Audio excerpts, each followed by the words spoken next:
Halo sobat sekalian, selamat datang di channel ini. Masih dengan konten maraton review sebelum memasuki chapter 350, di mana pada chapter 347 yang akan kita review sebentar lagi adalah chapter yang cukup mengejutkan. Nah, mengejutkannya di mana? Ya, sebentar lagi akan kita review. Di mana kita awali dengan penjelasan fenomena quirk singularity yang terjadi pada Shigaraki, kemudian bagaimana resiko akibat tak datangnya Deku, dan Himiko Toga yang berani nembak Deku secara frontal di depan Ochako. Weh, GG parah. Tapi sebelum lanjut, subscribe channel ini biar admin makin semangat buat kontennya. Dan mari kita mulai. Quirk Singularity Chapter 347 dibuka dengan panel lanjutan di chapter 346 sebelumnya, di mana pada akhir chapter sebelumnya kita mendapati Shigaraki yang menyerang para hero seperti Mirko dan Bakugo dengan memakai tangan-tangan yang berjumlah ribuan. Nah, di chapter 347, tangan-tangan Shigaraki ini semakin diperlihatkan keganasannya, ditandai dengan Shigaraki yang berhasil menghancurkan salah satu gedung sekolah Yue dengan sekali hantaman. Di sisi lain, Aizawa mempertanyakan kinerja dari Monoma. Apakah Monoma tak melihat Shigaraki dengan memakai erasur yang dia pakai? Lantas Monoma menjawab bahwa dia sama sekali tak gagal fokus dalam menonaktifkan quirk milik Shigaraki. Menyadari bahwa Monoma tanpa henti mematikan quirk Shigaraki, Edgesot menyadari bahwa nampaknya tangan-tangan Shigaraki yang menyerang mereka bukanlah kekuatan dari sebuah quirk. Dan ya, Shigaraki mengonfirmasi dugaan Edgesot tadi bahwa memang tangan-tangan yang tumbuh pada tubuh Shigaraki adalah berupa daging yang konsepnya sama seperti rambut ataupun kuku yang terus bertumbuh, yang artinya ribuan tangan-tangan tersebut bukanlah sebuah quirk, melainkan anggota tubuh yang bermutasi diakibatkan oleh quirk yang berevolusi dan beradaptasi, sehingga akan melahirkan wujud baru dari tubuh seseorang yang memiliki banyak quirk pada tubuhnya. Lebih jelasnya lagi, Shigaraki mengatakan bahwa fenomena yang terjadi pada tubuhnya adalah fenomena singularity quirk yang dikemukakan oleh Kyūdai Garaki di masa lampau dan akhirnya terbukti di masa kini. Lanjut, Shigaraki menjelaskan pula bahwa selama ini aturan pemerintah dan sistem pahlawanlah yang menekan singularity quirk pada masyarakat. Akan tetapi yang namanya hukum alam, pada akhirnya singularity quirk tetap terjadi. Dan Shigaraki adalah bukti nyata dari bobroknya aturan pemerintah dalam menekan masyarakat berquirk.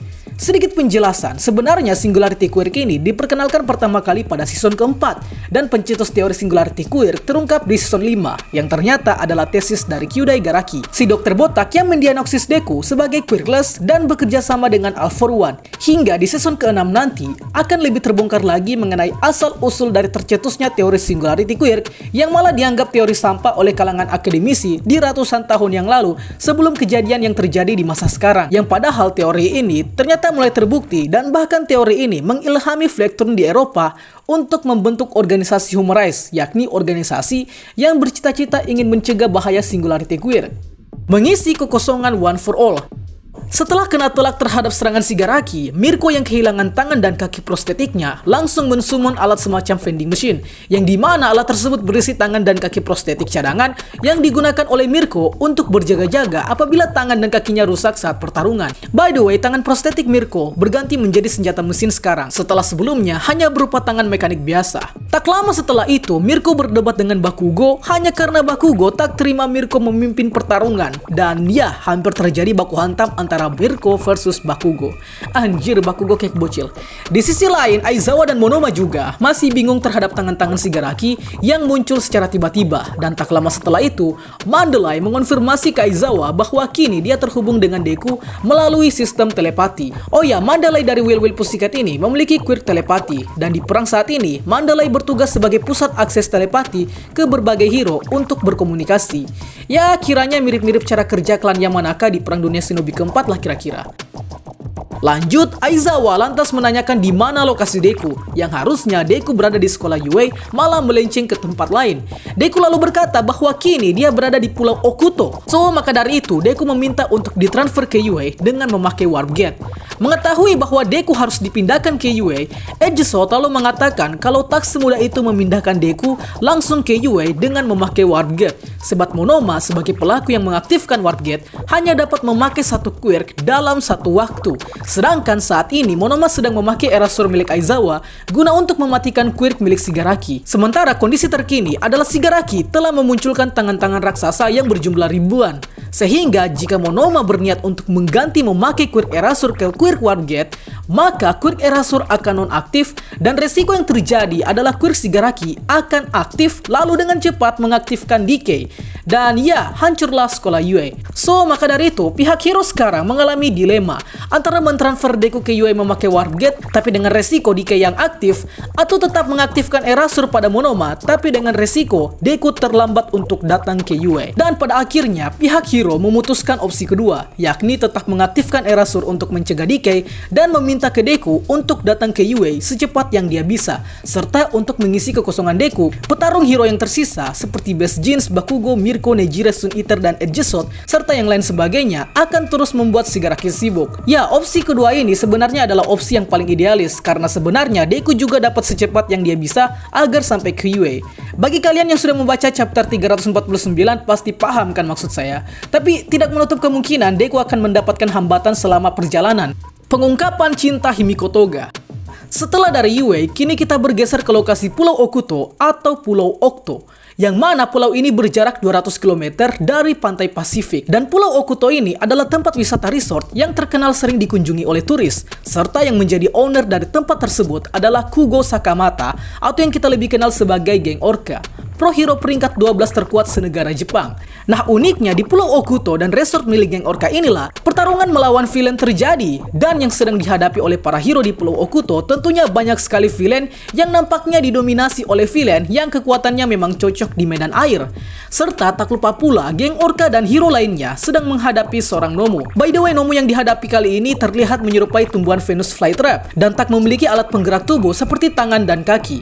Ya, Nomu ini hanya melayang dan menyerang hero dari atas udara, tapi Nomu yang satu ini diakui lebih kuat. Hal ini dikonfirmasi oleh sidekick geng Orca yang mengatakan bahwa Nomu kali ini lebih kuat dibanding Nomu yang mereka hadapi di kota Jaku.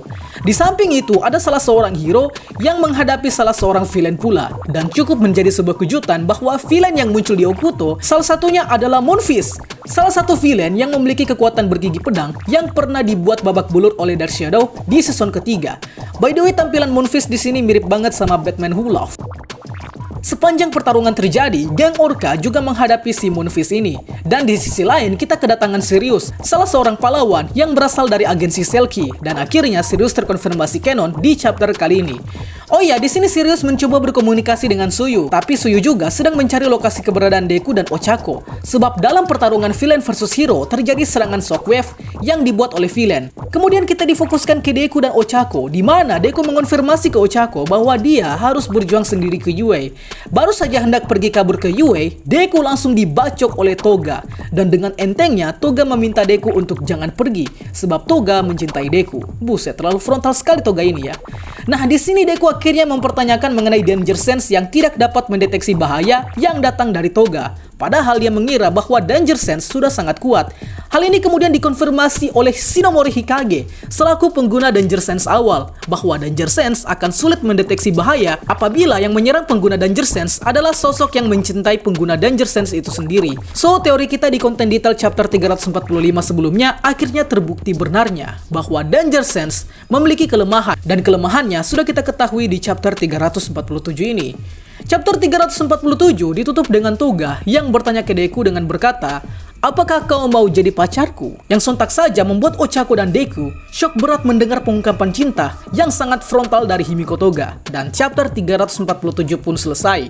Chapter yang padat, dan kita mengetahui banyak dilema yang membuat hero harus pintar-pintar dalam mengambil keputusan di sini. Sebab satu keputusan akan berpengaruh terhadap jalannya situasi perang. So, tentunya akan ada konten detail. Jadi tungguin coy. Itulah pembahasan kita pada kali ini. Sanggah apabila ada yang kurang, request juga di kolom komentar untuk pembahasan selanjutnya. Dan akhir kata, see you next time.